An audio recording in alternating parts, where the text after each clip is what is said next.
Le 23 septembre 2015, Océane et Marin Dufresne quittent le port de Granville à bord de leur chalutier Belle Étoile, pour ce qui devait être une simple sortie de pêche. Ils ne reviendront jamais. 7 ans plus tard, en août 2022, un satellite de surveillance maritime capte des signaux de détresse provenant du fond de la Manche, à exactement 80 mètres de profondeur. Ces signaux changent tout ce que nous pensions savoir sur cette disparition. Car ce que les plongeurs découvrent au fond de l'océan révèle une vérité si troublante qu'elle ébranle toute une communauté. Comment 2 marins expérimentés peuvent-ils disparaître sans laisser de traces pendant 7 ans? Et surtout, pourquoi leur balise de détresse n'a-t-elle commencé à émettre qu'en 2022? Avant de continuer avec cette histoire perturbante, si vous appréciez les cas mystérieux réels comme celui-ci, abonnez-vous à la chaîne et activez les notifications pour ne manquer aucun cas nouveau. Maintenant, découvrons comment tout a commencé. Granville, cette petite ville portuaire de la Manche, vit au rythme des marées depuis des siècles. Située sur la côte ouest du Cotentin, elle abrite une des plus importantes flottilles de pêche de Normandie. Avec ses 12 000 habitants, Granville possède cette atmosphère particulière des villes maritimes où chaque famille a au moins un membre qui gagne sa vie sur l'eau. Les maisons aux façades de granit gris s'étalent entre le port de plaisance et le port de pêche, tandis que les criers résonnent chaque matin du retour des chalutiers. C'est dans cette communauté soudée qu'ont grandi Océane et Marin Dufresne. Leur père, Henri Dufresne, avait navigué pendant 40 ans avant de prendre sa retraite en 2012. Leur mère, Colette, enseignait le français au collège Marcel Callot, une famille unie, respectée, ancrée dans les traditions maritimes normandes. Océane, l'aînée, avait pris la succession de son père à la tête du Belle Étoile, un chalutier de 22 mètres qu'Henri avait acheté neuf en 1993. À 34 ans, elle était devenue l'une des rares femmes capitaines de la région. Petite mais déterminée, avec des cheveux châtains toujours attachés sous sa casquette marine, Océane connaissait les eaux de la baie de Granville comme sa poche. Les pêcheurs respectaient son expertise et sa capacité à ramener du poisson même dans les périodes les plus difficiles. Marin, son cadet de 3 ans, avait choisi une voie différente mais complémentaire. Diplômé de l'École nationale de plongée professionnelle de Marseille, il était devenu plongeur-soudeur spécialisé dans l'inspection de coques et la maintenance portuaire. Mais sa passion restait la pêche aux côtés de sa sœur. Chaque week-end, il embarquait sur le Belle Étoile pour des sorties qui leur rappelaient leur enfance passée avec leur père sur ces mêmes eaux. Le 23 septembre 2015 était un mercredi ordinaire. La météo marine annonçait des vents de nord-ouest de 15 à 20 nœuds, mer peu agitée, visibilité excellente. Des conditions parfaites pour une sortie de pêche vers les bancs de sol situés au large de Chausey. Océane avait prévu de partir tôt pour profiter de la marée haute de 6h30. À 5h du matin, les premiers témoins voient Océane et Marin se diriger vers le port. Madame Leblanc, qui tient la boulangerie face au quai, confirme les avoir vus acheter des sandwichs et du café comme à leur habitude. Ils semblaient détendus, ils plaisantaient même, se souviendra-t-elle plus tard. Michel Grandin, le patron du café du port, les a servis vers 5h15. Océane a consulté son téléphone plusieurs fois, mais rien d'inhabituel. Marin parlait d'un nouveau spot qu'il voulait explorer. Le Belle Étoile quitte le port à 5h45 précises. Philippe Lemaire, qui préparait son propre chalutier sur le quai d'à côté, échange quelques mots avec Océane. Elle m'a dit qu'ils allaient vers les Écréous, puis peut-être pousser jusqu'au banc de Carteret si la pêche était bonne. Rien d'extraordinaire, une sortie classique. Le dernier contact radio officiel avec le Belle Étoile a lieu à 7h52. Océane signale sa position au sémaphore de Granville. Belle Étoile en route vers les Écréous, équipage de 2 personnes, retour prévu 16h. Sa voix est claire, professionnelle, sans aucun signe d'inquiétude. C'est Jacques Letellier, patron du chalutier Sainte-Anne, qui donne l'alerte. Vers 18h, ne voyant pas revenir le Belle Étoile, malgré les conditions météo favorables, il contacte Henri Dufresne. Ce n'est pas dans les habitudes d'Océane d'être en retard sans prévenir, explique-t-il.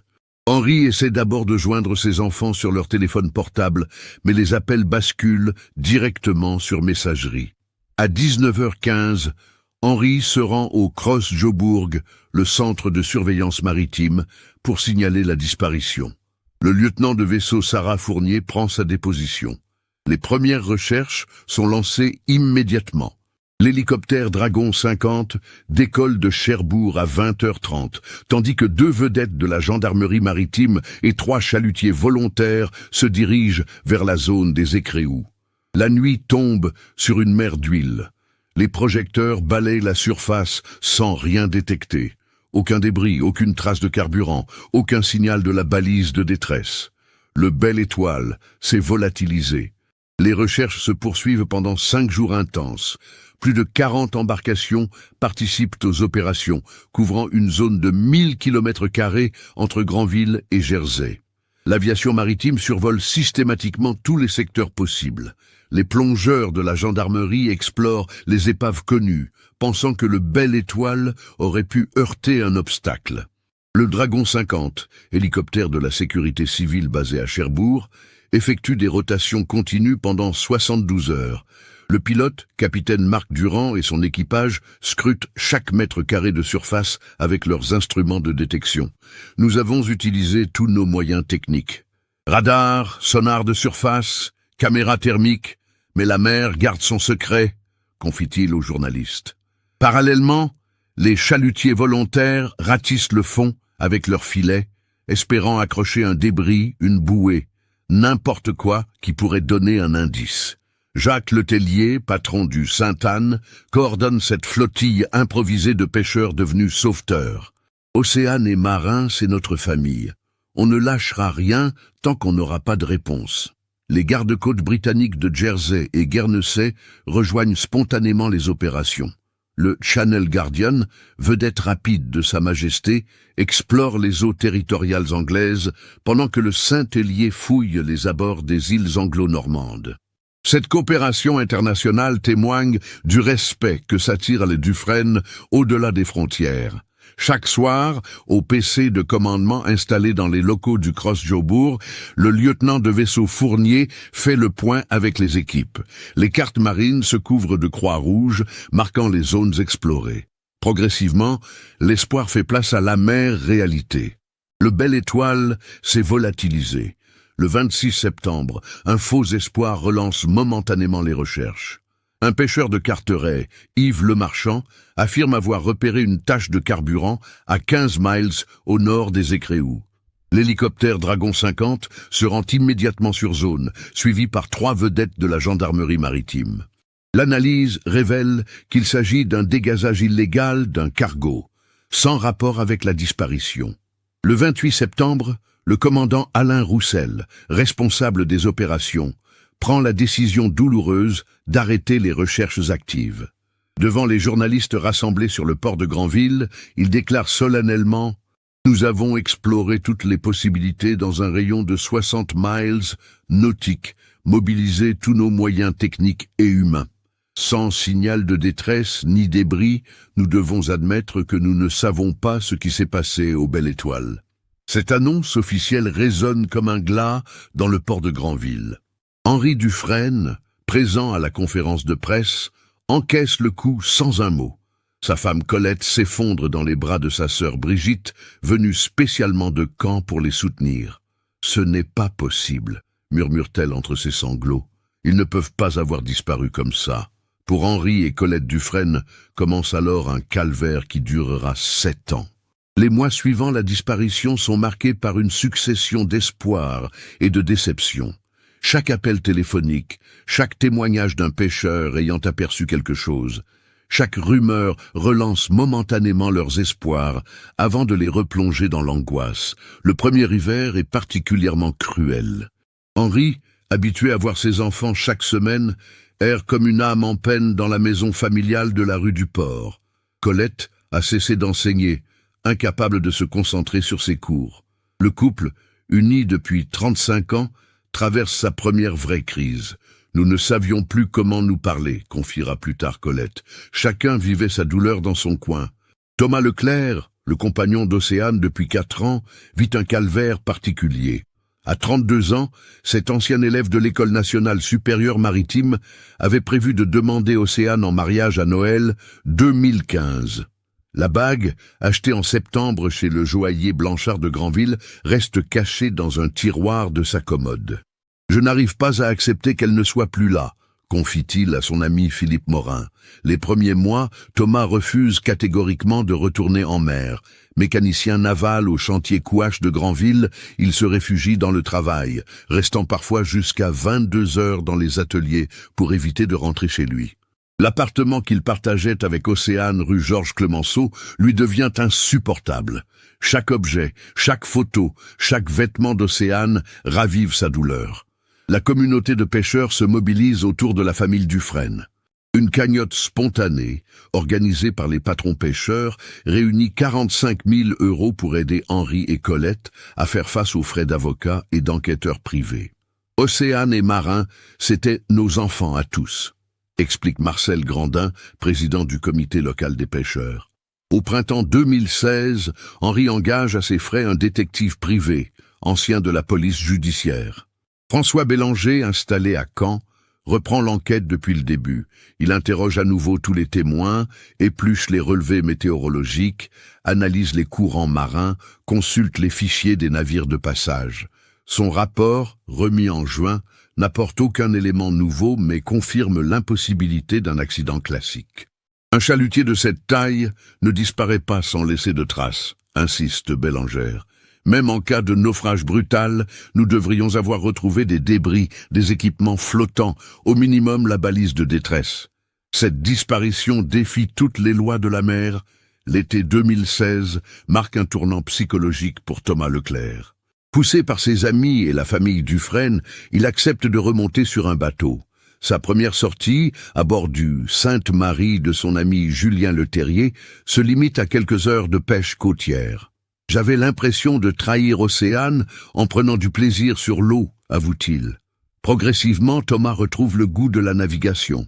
Il comprend qu'Océane aurait voulu qu'il continue à aimer la mer. En septembre 2016, exactement 1 an après la disparition, il participe à la première cérémonie de commémoration organisée par la municipalité de Granville. Cette journée du 23 septembre 2016 reste gravée dans toutes les mémoires. Dès l'aube, des centaines de personnes convergent vers le port. Pêcheurs, plaisanciers, simples citoyens viennent rendre hommage à Océane et Marin. Le maire de Granville, Daniel Gilles, prononce un discours émouvant devant le monument aux marins disparus.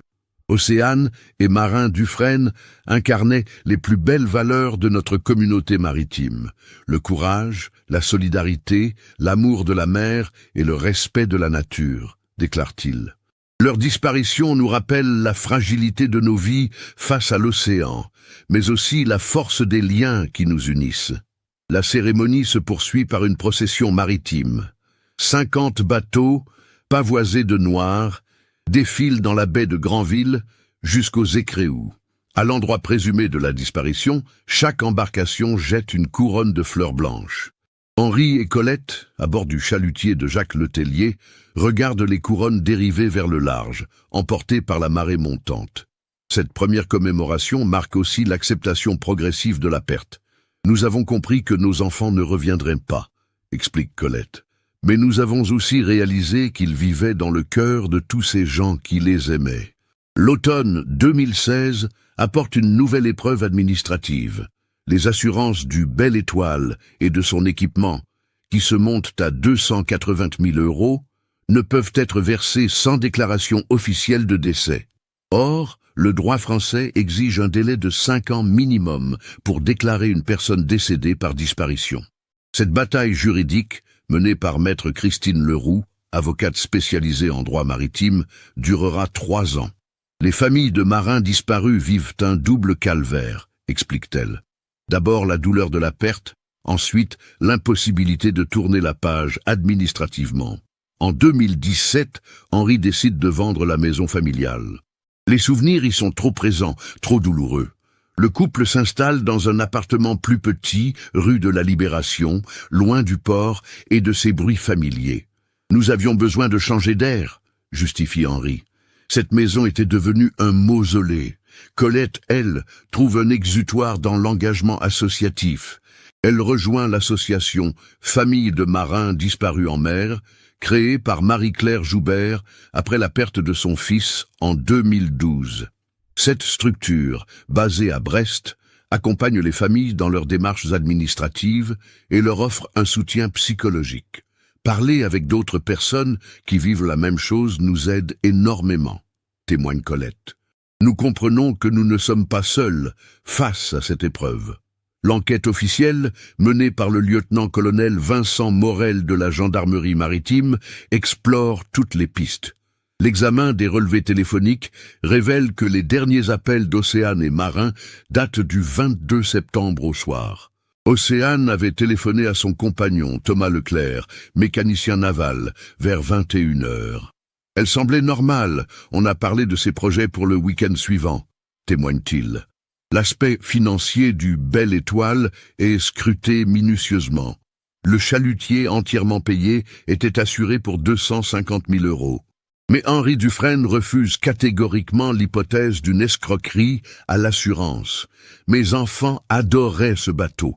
Ils avaient des projets plein la tête. Jamais ils n'auraient fait une chose pareille. Les autorités examinent aussi la possibilité d'un accident de plongée. Marin avait l'habitude d'inspecter la coque pendant les sorties, vérifiant l'état de l'hélice et des équipements sous-marins. Un problème technique aurait-il pu l'entraîner par le fond? Océane tentant vainement de le secourir. Cette théorie semble crédible, mais l'absence totale de débris reste inexpliquée. Au fil des mois, la communauté de Granville apprend à vivre avec cette blessure béante. Le bistrot du port affiche toujours une photo du Belle Étoile, avec l'inscription « Nos pensées vous accompagnent ». Henri Dufresne, rongé par l'inquiétude, vieillit prématurément. Certains matins, on le voit scruter l'horizon du haut de la jetée, comme si ses enfants allaient surgir des brumes matinales. Colette, plus pragmatique, s'investit dans l'association des familles de marins disparus. Elle organise des collectes, maintient le contact avec les enquêteurs, refuse de baisser les bras. Tant qu'on n'a pas de réponse, l'espoir reste permis, répète-t-elle inlassablement. Thomas Leclerc, le compagnon d'Océane, traverse une période particulièrement difficile. Les autres pêcheurs l'évitent d'abord, ne sachant comment réagir face à sa douleur. Puis progressivement, ils l'intègrent dans leurs équipages, comprenant qu'il a besoin de rester près de la mer pour supporter l'absence. En 2016, une nouvelle piste émerge quand un plaisancier britannique affirme avoir vu un chalutier en détresse au large de Guernesey le 23 septembre au soir. Il n'avait pas donné suite, pensant que le bateau rentrait simplement au port. Cette information relance momentanément l'enquête, mais les recherches dans cette zone ne donnent rien. L'année 2017 marque un tournant psychologique. Pour la première fois, Henri et Colette organisent une cérémonie de commémoration le 23 septembre. Toute la communauté maritime se rassemble sur le port. Le père Larsonneur bénit symboliquement la mer, tandis qu'on jette des fleurs blanches depuis la jetée. C'est un moment de recueillement intense, mais aussi d'acceptation progressive de la disparition. Pourtant, certains détails continuent d'intriguer les enquêteurs.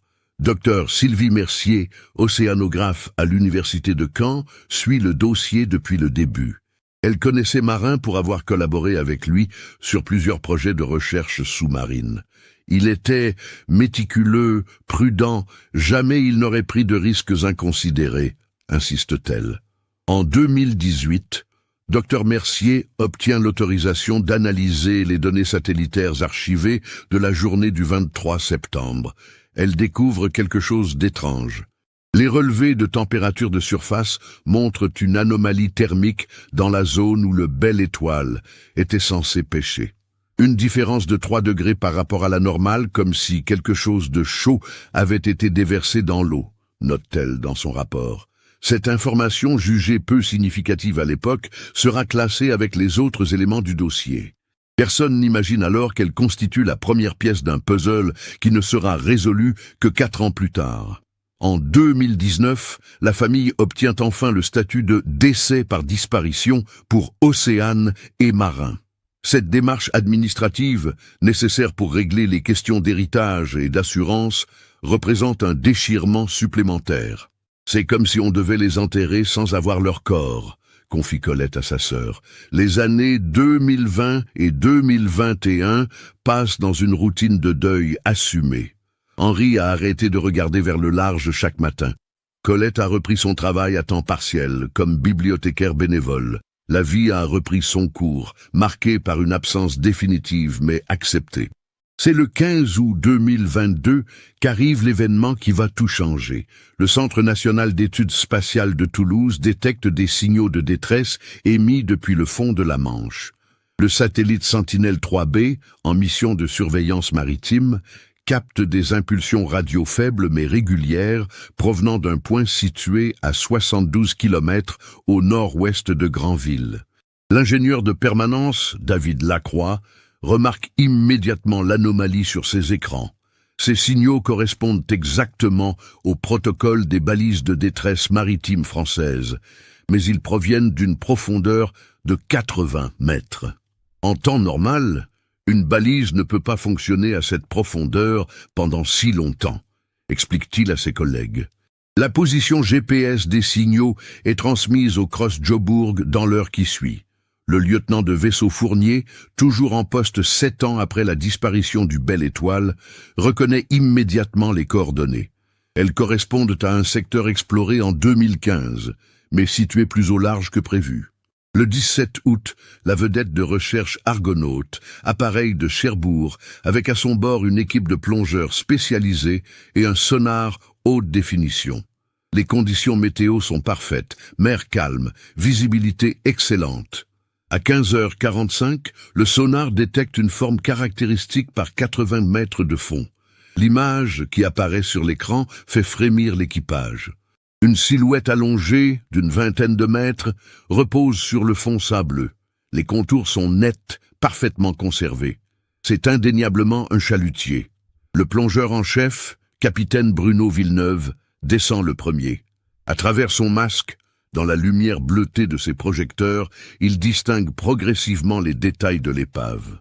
La coque blanche et bleue, même ternie par 7 ans d'immersion, est parfaitement reconnaissable. Sur le tableau arrière, les lettres peintes résistent encore aux assauts du temps. Belle Étoile, Granville. Épave localisée, identité confirmée, annonce Villeneuve dans son micro. En surface, l'équipe de recherche échange des regards incrédules. Comment cette épave a-t-elle pu échapper aux recherches de 2015 ? L'examen préliminaire révèle que le chalutier repose en position presque normale, légèrement incliné sur tribord. Aucun signe de collision majeure, pas de brèche visible dans la coque. La passerelle semble intacte, les équipements de pont sont à leur place. Le Belle Étoile ne semble pas avoir coulé suite à un accident violent. Mais c'est en inspectant l'arrière du navire que Villeneuve fait une découverte troublante. La trappe du compartiment moteur est grande ouverte, ce qui est inhabituel en navigation. Plus étrange encore, plusieurs tuyaux de refroidissement pendent dans l'eau, comme s'ils avaient été sectionnés volontairement. Villeneuve contacte immédiatement la surface pour demander l'intervention d'un expert en investigation sous-marine. Le lendemain, André Beaumont, ancien plongeur de la Marine nationale spécialisé dans les enquêtes criminelles, descend à son tour examiner l'épave. Ses premières observations confirment les soupçons. Cette trappe n'a pas été ouverte par la pression de l'eau. Les charnières montrent des traces d'outils, probablement une clé à molette ou un pied de biche.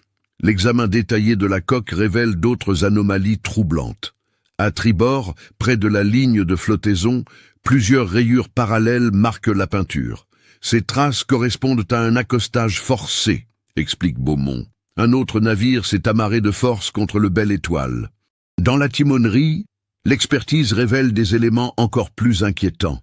Le GPS de navigation, récupéré dans son boîtier étanche, contient des données qui glacent le sang des enquêteurs. Les dernières positions enregistrées montrent que le chalutier a effectué des manœuvres inhabituelles entre 14h et 16h30.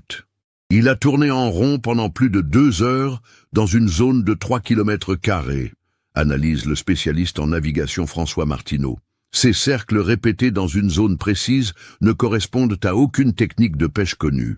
Un chalutier en activité suit des trajectoires linéaires ou suit les bancs de poissons. Là, on dirait qu'il surveillait quelque chose, poursuit Martineau. L'investigation prend une dimension nouvelle quand les plongeurs découvrent dans la cale un équipement qui n'a rien à faire sur un bateau de pêche. Un magnétomètre portable, appareil utilisé pour détecter les objets métalliques sous-marins. L'instrument appartient à Marin, comme l'indique une étiquette autocollante avec son nom. Mais pourquoi un pêcheur aurait-il embarqué ce matériel coûteux, habituellement réservé aux recherches archéologiques sous-marines? La réponse arrive quand les enquêteurs contactent le laboratoire océanographique de Caen, où travaillait occasionnellement Marin. Le directeur, professeur Jean-Claude Ferraud, confirme que Marin avait emprunté le magnétomètre le 22 septembre pour une mission de reconnaissance. Il m'avait parlé d'anomalies détectées par sa sœur dans cette zone, quelque chose qui perturbait ses instruments de pêche. Cette révélation éclaire d'un jour nouveau les dernières heures du Belle Étoile. Océane et Marin n'étaient pas partis pêcher de manière routinière.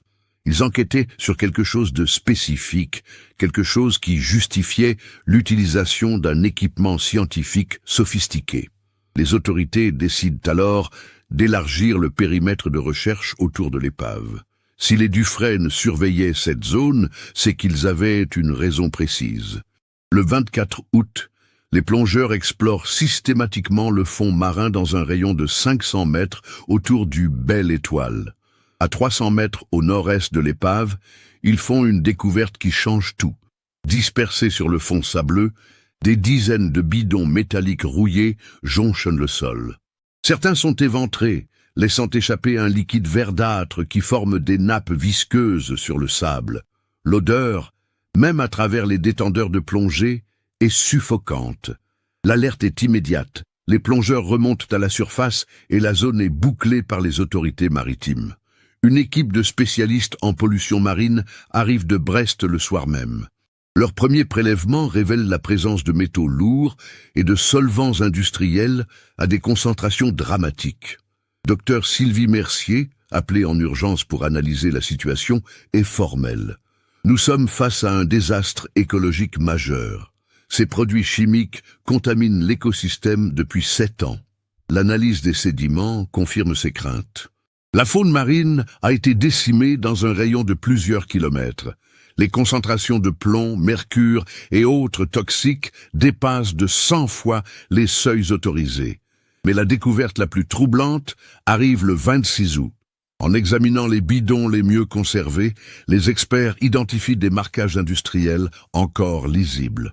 Les contenants portent le logo d'Oceanic Industries, une entreprise chimique basée au Havre. Plus précisément, ces bidons contenaient des déchets de production de pesticides, normalement destinés à un traitement coûteux en centre spécialisé. L'enquête prend alors une tournure industrielle et criminelle. Le lieutenant-colonel Morel réunit une équipe pluridisciplinaire mêlant gendarmes, experts en environnement et spécialistes en criminalité économique. L'hypothèse d'un déversement accidentel est rapidement écartée. La dispersion régulière des bidons sur plusieurs centaines de mètres carrés prouve un déversement organisé et systématique. Les registres d'Oceanic Industries pour septembre 2015 révèlent des anomalies comptables troublantes. L'entreprise devait traiter 43 tonnes de déchets toxiques ce mois-là pour un coût de 800 000 €. Or, aucune facture de traitement n'apparaît dans les comptes. La société a économisé cette somme en se débarrassant illégalement de ses déchets en mer. L'instruction judiciaire, confiée au juge François Delacour, spécialiste des affaires environnementales, révèle peu à peu l'ampleur du scandale. Oceanic Industries pratiquait ces déversements illégaux depuis au moins 3 ans, économisant ainsi plusieurs millions d'euros de frais de traitement. C'est en analysant les dernières photos prises par Marin avec son appareil étanche que les enquêteurs comprennent enfin la chronologie des événements. Les clichés, horodatés minute par minute, racontent une histoire glaçante.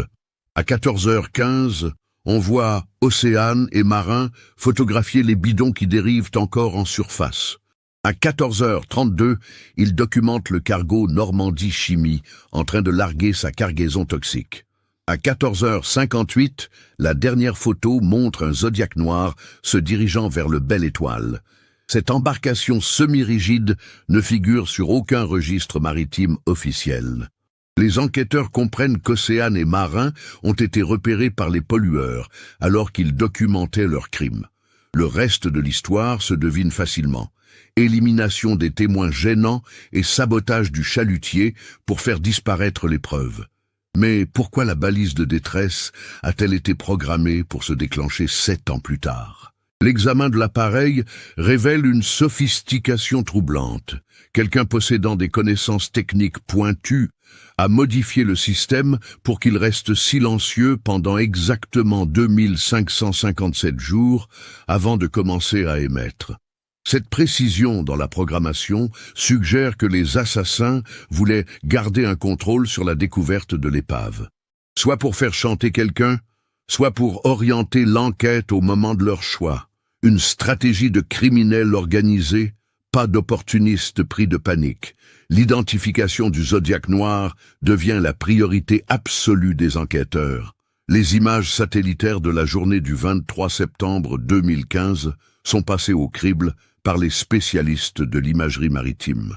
Après des heures d'analyse, ils isolent une embarcation correspondant aux descriptions, filmée à 15h45, se dirigeant vers le port de Cherbourg. Les registres portuaires de Cherbourg pour cette date révèlent qu'un semi-rigide Zodiac Pro Open de 7 mètres, immatriculé 50 ABC 567, a été déclaré en retour de sortie à 18h15. Le propriétaire officiel, Éric Lamoureux, domicilié à Équeurdreville-Henneville, employé de la société de sécurité maritime Protecmer. L'enquête de voisinage révèle qu'Éric Lamoureux, 45 ans, ancien militaire, travaille régulièrement pour des entreprises industrielles de la région. Ses revenus, largement supérieurs à son salaire déclaré, intriguent les enquêteurs financiers. Ses comptes bancaires montrent des virements réguliers de 50 000 € provenant d'une société écran liée à Oceanic Industries. Le 29 août 2022, les gendarmes perquisitionnent simultanément le domicile de Lamoureux et les bureaux d'Oceanic Industries. Dans le garage de Lamoureux, ils découvrent le Zodiac noir, soigneusement nettoyé, mais portant encore des traces de peinture bleue et blanche, correspondant à celles du Belle Étoile. Plus troublant, un carnet de bord manuscrit détaille ses missions spéciales pour Vincent Moret, PDG d'Oceanic Industries. Ce carnet, tenu avec la précision d'un ancien militaire, constitue une confession involontaire. On y lit des annotations comme 23 septembre, mission réussie, témoin neutralisé ou encore programmation balise, activation prévue août 2022. Lamoureux avait tout consigné, pensant probablement que ces preuves lui serviraient de garantie contre son commanditaire. Chez Vincent Moret, la perquisition révèle un véritable arsenal de preuves. Dans son ordinateur personnel, les enquêteurs découvrent des échanges de mails avec Lamoureux détaillant le plan d'élimination des témoins gênants. Un message du 22 septembre 2015 est particulièrement accablant. Les pêcheurs ont tout filmé. Il faut régler le problème définitivement avant qu'ils alertent les autorités. La reconstitution des événements devient alors d'une précision chirurgicale.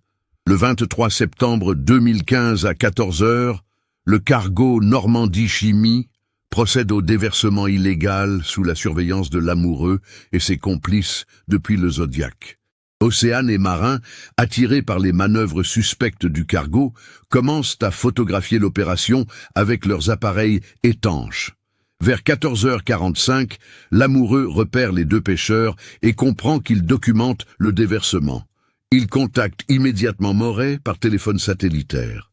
La conversation, enregistrée par les services de renseignement dans le cadre d'une autre enquête sur Oceanic Industries, est formelle. « Patron, on a un problème. 2 pêcheurs ont tout filmé. Qu'est-ce qu'on fait ?» La réponse de Moret ne laisse aucune ambiguïté. Vous savez ce qu'il faut faire. Pas de témoins, pas de problème. Débrouillez-vous pour que ça ressemble à un accident. L'amoureuse et ses deux complices, Jean-Marc Lefebvre et Alain Dutheil, également anciens militaires reconvertis dans la sécurité privée, se dirigent alors vers le Belle Étoile. L'abordage a lieu vers 15h15. Océane et Marin, concentrés sur leur photographie, n'ont pas le temps de réagir. Selon les reconstitutions médico-légales, Océane tente de résister et reçoit un coup violent à la tête avec une clé à molette. Marin est rapidement maîtrisé et ligoté. Les deux complices fouillent le bateau pour récupérer tous les appareils photos et équipements de documentation, tandis que l'amoureux sabote le système de refroidissement du moteur. Mais l'erreur fatale de l'amoureux est de sous-estimer Marin. Le jeune plongeur avait dissimulé une carte mémoire de sauvegarde dans un compartiment étanche de sa combinaison. Cette carte, contenant les photos les plus compromettantes, échappera aux recherches des assassins et sera découverte 7 ans plus tard lors de l'autopsie. La programmation de la balise de détresse révèle la personnalité paranoïaque de Vincent Moret. L'homme d'affaires, habitué aux coups tordus, veut garder un contrôle sur tous ses crimes. La balise programmée constitue pour lui une assurance. Si quelqu'un tente de le faire chanter ou si l'enquête s'approche trop près de la vérité, il peut toujours découvrir l'épave et orienter les soupçons ailleurs. C'est un mécanisme classique chez les sociopathes, explique le psychiatre expert Dr Michel Fontaine. Ils veulent contrôler jusqu'aux conséquences de leurs crimes. Cette balise programmée lui donnait l'illusion de maîtriser le temps et la justice. L'arrestation de l'amoureux a lieu le 30 août à l'aube. Ceinturé par l'équipe d'élite de la gendarmerie alors qu'il tente de prendre la fuite vers l'Angleterre, l'ancien militaire craque immédiatement. Face aux preuves accumulées, il avoue tout en espérant bénéficier d'une remise de peine pour coopération avec la justice. On devait juste récupérer leurs appareils photos et les faire taire, déclare-t-il aux enquêteurs. Mais Moret était clair, pas de témoins. Il disait que sa société était en jeu, que des milliers d'emplois dépendaient de notre silence. On a cru bien faire. Vincent Moret, arrêté dans son bureau du Havre le même jour, adopte une stratégie inverse. L'homme d'affaires nie tout en bloc, accusant l'amoureux d'avoir agi de sa propre initiative. Ce mercenaire a dérapé, affirme-t-il à son avocat. J'avais seulement demandé de surveiller les opérations, pas de tuer qui que ce soit. Mais les preuves sont accablantes. Les relevés téléphoniques montrent des dizaines d'appels entre Moret et l'amoureux les jours précédents et suivant le crime. Les virements bancaires correspondent exactement aux dates des missions spéciales notées dans le carnet de l'amoureux. L'instruction révèle même que Moret avait fait installer un brouilleur de téléphone portable sur le cargo pour empêcher les éventuels témoins d'appeler les secours. Le 1er septembre 2022, Henri et Colette Dufresne sont convoqués à l'Institut médico-légal de Caen pour identifier officiellement les corps de leurs enfants. Ce moment, attendu et redouté depuis 7 ans, se déroule dans une émotion indescriptible. Au moins, maintenant nous savons, murmure Henri en serrant la main de sa femme. Les obsèques d'Océane et Marin ont lieu le 5 septembre à l'église Saint-Nicolas de Granville. Toute la communauté maritime se rassemble pour un dernier hommage. Le père Larsonneur prononce une homélie poignante. Océane et Marin sont morts en défendant cette création que Dieu nous a confiée. Leur sacrifice nous rappelle notre devoir de protéger les océans pour les générations futures. Thomas Leclerc, le compagnon d'Océane, lit un texte qu'elle avait écrit quelques mois avant sa mort sur l'importance de préserver l'environnement marin. La mer nous nourrit, nous fait vivre, nous émerveille. En retour, nous lui devons respect et protection. Chaque geste compte, chaque vigilance est précieuse. Le procès s'ouvre en mars 2023 devant la cour d'assises du Calvados à Caen. L'affaire, suivie par les médias nationaux, devient le symbole de la lutte contre la criminalité environnementale. Vincent Moret, Éric Lamoureux et ses deux complices comparaissent pour double assassinat et pollution volontaire. L'avocat général, maître Sophie Delacroix, requiert la réclusion criminelle à perpétuité pour Moret et 30 ans pour ses complices. Ces hommes ont tué par appât du gain, pour économiser quelques centaines de milliers d'euros. Ils ont sacrifié 2 vies humaines et détruit un écosystème entier pour leur profit sordide. Les plaidoiries de la défense tentent de minimiser la préméditation, évoquant un dérapage d'une opération qui devait rester dissuasive. Mais les jurés ne sont pas convaincus. Les preuves sont trop nombreuses, la planification trop évidente. Le 28 mars 2023, le verdict tombe. Vincent Moret est condamné à 30 ans de réclusion criminelle. Éric Lamoureux écope de 25 ans, ses complices de 20 ans chacun. La société Oceanic Industries, mise en liquidation judiciaire, doit verser 3 millions d'euros de dommages et intérêts à la famille Dufresne et financer un programme de dépollution étalé sur 10 ans. Docteur Sylvie Mercier, nommée responsable scientifique du programme de restauration environnementale, estime que les dégâts causés par le déversement nécessiteront au moins 15 ans pour être totalement résorbés. L'écosystème marin a une capacité de régénération remarquable, mais à condition qu'on lui en donne les moyens, explique-t-elle. Henri Dufresne, avec l'argent des dommages et intérêts, crée la fondation Océane et Marins Dufresne en avril 2024. Cette organisation, dédiée à la protection de l'environnement marin et au soutien des familles de marins disparus, s'installe dans les anciens bureaux d'Oceanic Industries au Havre, symbole d'une justice poétique. « Mes enfants voulaient protéger la mer », déclare Henri lors de l'inauguration. « Leur mort ne doit pas être vaine. Nous continuerons leur combat pour que d'autres océanes et marins puissent naviguer sur des océans propres. » Le Belle Étoile, remonté du fond et restauré grâce aux dons de la communauté maritime, devient un mémorial flottant amarré en permanence dans le port de Granville. Transformé en centre d'éducation environnementale, il accueille chaque année des milliers de visiteurs venus découvrir l'histoire tragique mais exemplaire des Dufresne. Colette, devenue marraine de plusieurs associations écologistes, parcourt les écoles de Normandie pour sensibiliser les enfants à la protection des océans. Le plus beau cadeau que nous puissions faire à Océane et Marins, c'est de continuer à aimer et protéger cette mer qui les a vus grandir, répète-t-elle inlassablement. Thomas Leclerc a repris la pêche à bord d'un nouveau chalutier qu'il a baptisé Océane en hommage à celle qu'il aimait. Chaque matin, avant de larguer les amarres, il observe une minute de silence face au large. Je continue à naviguer pour eux, pour honorer leur mémoire et poursuivre leur œuvre. Le port de Granville a érigé une stèle en bronze face à la mer, représentant Océane et Marins scrutant l'horizon. L'inscription gravée dans la pierre de Chauzet rappelle à tous les passants « Ils ont donné leur vie pour que l'océan reste pur pour les générations futures ». Océane et Marins Dufresne, morts pour leurs convictions le 23 septembre 2015. Aujourd'hui, l'affaire Dufresne est devenue un cas d'école dans les formations des gardes-côtes et des enquêteurs spécialisés en criminalité environnementale.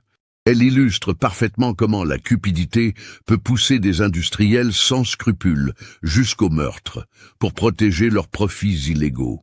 La zone de déversement, désormais sanctuarisée et surveillée en permanence, montre les premiers signes de régénération. Les analyses de Dr. Mercier révèlent un retour progressif de la vie marine, preuve que la nature peut se relever même des pires agressions si on lui en donne les moyens et le temps. Ce cas nous montre comment le courage de 2 personnes ordinaires peut révéler des crimes contre l'environnement et la société. La détermination d'Océane et Marins Dufresne à documenter la pollution illégale leur a coûté la vie, mais leur sacrifice n'aura pas été vain. Grâce à leur courage posthume et à la technologie moderne, la vérité a pu éclater et leurs assassins ont été condamnés. Que pensez-vous de cette histoire? Aviez-vous deviné la véritable cause de leur disparition? Partagez vos réflexions en commentaire. Si vous avez été touché par ce récit de courage et de justice environnementale, n'oubliez pas de vous abonner à la chaîne et d'activer les notifications. Laissez un like si cette histoire vous a marqué et partagez-la avec quelqu'un qui s'intéresse aussi à ces questions cruciales de protection de nos océans. L'expertise approfondie de l'épave commence le 20 août 2022. Une équipe pluridisciplinaire réunit des plongeurs de la gendarmerie, des experts maritimes et des enquêteurs spécialisés. Chaque centimètre carré du Belle Étoile va être photographié, analysé, documenté. Les premiers éléments troublants apparaissent dès la première plongée d'investigation. Dans la timonerie, les cartes marines sont encore en place, protégées par le plexiglas du pupitre. La dernière position reportée au crayon correspond exactement aux coordonnées radio communiquées le 23 septembre à 7h52. Mais c'est dans le carré des marins que l'équipe fait une découverte glaçante. 2 corps, parfaitement conservés par l'eau froide et l'absence de courant, reposent encore à leur place. Océane et Marin Dufresne ont été retrouvés. L'autopsie préliminaire, effectuée par le médecin légiste Dr François Renaud, révèle des éléments qui changent complètement la nature de l'enquête. Aucune trace de noyade chez les 2 victimes. En revanche, Océane présente un traumatisme crânien compatible avec un coup violent, tandis que Marin porte des traces de liens aux poignets et aux chevilles. Nous ne sommes plus dans le cadre d'un accident de pêche, déclare le procureur de Coutances, maître Catherine Delorme, qui reprend personnellement le dossier. Nous ouvrons une information judiciaire pour double homicide. L'examen technique du navire confirme les premières suspicions. Les tuyaux de refroidissement du moteur ont été sectionnés avec un outil tranchant provoquant une voie d'eau volontaire. La trappe du compartiment moteur, normalement verrouillée en navigation, porte des traces d'effraction. Le sabotage est évident. Plus troublant encore, l'analyse de la balise de détresse révèle qu'elle a été programmée pour se déclencher avec un retard de 7 ans. Quelqu'un voulait que cette épave soit découverte, mais seulement maintenant, explique l'expert en électronique marine, ingénieur Michel Castagnol. L'enquête prend alors une direction totalement inattendue. En fouillant la cabine d'Océane, les plongeurs découvrent un sac étanche contenant des documents et un appareil photo numérique. Les cartes mémoire, miraculeusement préservées, contiennent des centaines de photos prises le 23 septembre 2015. Ces images montrent Océane et Marin photographiant des bidons métalliques déversés en mer depuis un navire non identifié. Les dernières photos, horodatées à 14h38, montrent clairement des hommes en combinaison étanche, jetant des contenants marqués de symboles de danger chimique. Dr Sylvie Mercier, appelée en expertise, identifie immédiatement la zone photographiée. C'est exactement là où j'avais détecté l'anomalie thermique en 2018. Ces produits chimiques réchauffaient l'eau de mer. L'analyse des photos permet d'identifier partiellement le navire déverseur, un cargo de taille moyenne, immatriculé en France, dont on distingue les lettres « chimie » sur la coque. Les enquêteurs passent au crible tous les navires chimiquiers ayant transité dans la région en septembre 2015. Le 28 août, ils identifient le Normandie Chimie, cargo spécialisé dans le transport de produits industriels basé au Havre. Le navire appartient à la société Oceanic Industries, dirigée par Vincent Moret, un homme d'affaires connu pour ses positions anti-écologistes. L'enquête révèle qu'Oceanic Industries était en grande difficulté financière en 2015. L'entreprise accumulait les amendes pour pollution et faisait face à des coûts de traitement des déchets de plus en plus élevés. Le déversement illégal représentait une économie de plusieurs centaines de milliers d'euros. Les téléphoniques de Vincent Moret pour le 23 septembre 2015 révèle des échanges troublants avec son chef de sécurité, Éric Lamoureux, ancien militaire reconverti dans la protection rapprochée. Le problème avec les témoins a été réglé, lit-on dans un SMS envoyé à 18h45. L'arrestation d'Éric Lamoureux a lieu le 30 août au petit matin. Confronté aux preuves, l'homme craque rapidement. Il avoue avoir intercepté le Belle Étoile avec 2 complices à bord d'un semi-rigide. Ils avaient tout photographié. Ils parlèrent de porter plainte. Moret m'avait dit de régler le problème discrètement. Selon ses aveux, Océane et Marin ont été maîtrisés puis tués à bord de leur propre navire. Lamoureux a ensuite saboté le moteur pour faire couler le chalutier, pensant que l'épave ne serait jamais retrouvée par de telles profondeurs. Mais pourquoi la balise programmée ? Demande l'enquêteur. Lamoureux avoue alors que Vincent Moret, paranoïaque, voulait garder un moyen de pression. Il disait que si les autorités nous cherchaient des noises plus tard, On pourrait toujours faire réapparaître les corps et accuser quelqu'un d'autre. L'arrestation de Vincent Moret suit immédiatement. L'homme d'affaires, confronté aux aveux de son complice, tente d'abord de tout nier avant de finalement reconnaître sa responsabilité dans l'organisation du double meurtre. Le 1er septembre 2022, Henri et Colette Dufresne peuvent enfin récupérer les corps de leurs enfants. Les obsèques ont lieu le 5 septembre à Granville, dans une émotion collective rarement vue dans la petite cité maritime. Toute la communauté de pêcheurs se rassemble pour accompagner Océane et Marin vers leur dernier repos. Thomas Leclerc, le compagnon d'Océane, lit un texte poignant devant l'Assemblée. Ils sont morts pour avoir voulu protéger cette mère qu'ils aimaient tant. Leur courage et leur sens de la justice resteront un exemple pour nous tous.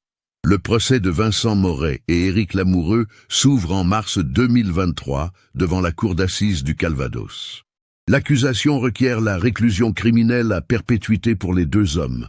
L'avocat général, maître Sophie Delacroix, prononce des mots qui résonnent dans tout le prétoire. Océane et Marin Dufresne sont morts pour avoir tenté de défendre notre environnement.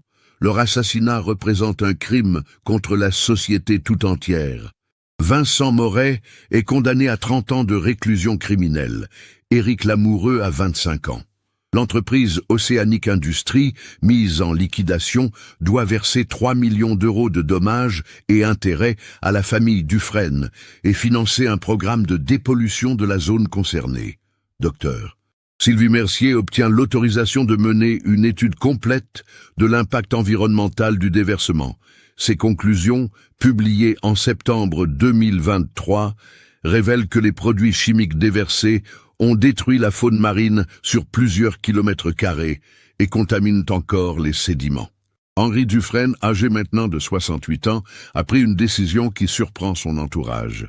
Avec l'argent des dommages et intérêts, il a créé la Fondation Océane et Marin Dufresne, dédiée à la protection de l'environnement marin et au soutien des familles de marins disparus. « Mes enfants voulaient protéger la mer », explique-t-il lors de l'inauguration de la Fondation en avril 2024. « Je continuerai leur combat aussi longtemps que j'en aurai la force. » Le Belle Étoile, remonté à la surface et restauré, a été transformé en mémorial flottant. Il est amarré en permanence dans le port de Granville, où des milliers de visiteurs viennent chaque année découvrir l'histoire d'Océane et Marin Dufresne. Colette, devenue la marraine de plusieurs associations de protection marine, parcourt les écoles de la région pour sensibiliser les enfants à la protection des océans. Le plus beau cadeau que nous puissions faire à Océane et Marin, c'est de continuer à aimer et protéger cette mer pour laquelle ils ont donné leur vie. Thomas Leclerc a repris la pêche à bord d'un nouveau chalutier qu'il a baptisé Océane. Chaque matin, avant de larguer les amarres, il observe une minute de silence face au large. « Je continue à naviguer pour eux », dit-il simplement. Le port de Granville a érigé une stèle en bronze, représentant Océane et Marin face à la mer. L'inscription gravée dans la pierre rappelle à tous les passants, ils ont donné leur vie pour que l'océan reste pur pour les générations futures. Ce cas nous montre comment le courage de deux personnes ordinaires peut révéler des crimes contre l'environnement et la société. La détermination d'Océane et Marin Dufresne à documenter la pollution illégale leur a coûté la vie. Mais leur sacrifice n'aura pas été vain. Que pensez-vous de cette histoire? Aviez-vous deviné la véritable cause de leur disparition? Partagez vos réflexions en commentaire. Si vous avez été touché par ce récit de courage et de justice, n'oubliez pas de vous abonner à la chaîne et d'activer les notifications. Laissez un like si cette histoire vous a marqué et partagez-la avec quelqu'un qui s'intéresse aussi à ces questions de protection environnementale. Aujourd'hui, 7 ans après cette tragédie qui a marqué toute une région, la mer continue de porter les secrets de ceux qui l'ont aimée. Mais grâce au courage d'Océane et Marin Dufresne et à la technologie moderne qui a permis de retrouver leur corps, la vérité a pu éclater au grand jour. L'histoire de ces deux jeunes gens nous rappelle que derrière chaque disparition mystérieuse peut se cacher une réalité bien plus sombre que ce que nous imaginons.